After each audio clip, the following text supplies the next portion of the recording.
అడిగేటటువంటి హక్కు ప్రతి ఒక్కరికి ఉంది. అదేవిధంగా నీట్ పేపర్ విషయంలో వాళ్ళు పిల్లలు విద్యార్థులు ప్రశ్నించిండ్రు, ధర్నా చేసినట్టు ఎవరికి బాధ లేదు. కానీ ఆ ధర్నా పేరుతో రాజకీయంగా ఆ ధర్నాలో విద్యార్థుల కంటే వేరే వాళ్ళందరినీ దూరించి దేశాన్ని విచ్ఛిన్నం చేసేటటువంటి విధంగా కాంగ్రెస్ పార్టీ చేసిన తీరును మనం అందరం కూడా గ్రహించాల్సినటువంటి అవసరం ఉన్నది. భారతదేశం వైపు ప్రపంచ దేశాలన్నీ చూస్తా ఉన్నాయి. భారతదేశం ఈరోజు పెద్ద ఎత్తున అభివృద్ధి చెందుతా ఉంది.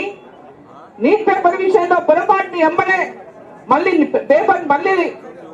నీట్ ని ప్రకటించి రిజల్ట్ వెంబడే నెలలోపల తీసుకున్నప్పటికీ కూడా అందరూ రోడ్డు మీద ఎక్కి ధర్నా చేస్తే విద్యార్థులు అడిగినందుకు ఎవరికి బాధగా తప్పకుండా వాళ్ళకి హక్కు ఉంది, అడిగి ప్రశ్నించే హక్కు వారికి ఉంది.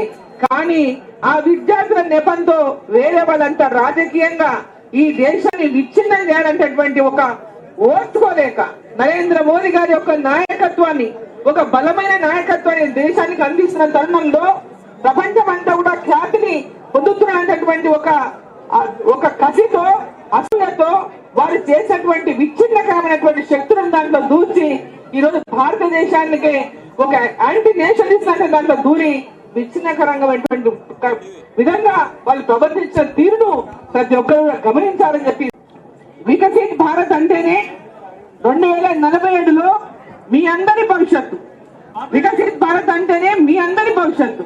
2047 కల్లా భారతదేశం ప్రపంచ దేశాల్లోకెళ్ళి అభివృద్ధి చెందిన దేశంగా ఉండాలనేటువంటి ఒక ఆలోచనతో, ఒక విజన్తో మన ప్రధానమంత్రి నరేంద్ర మోదీ గారి వాళ్ళ భారతదేశాన్ని ముందుకు తీసుకెళ్తా ఉన్నారు.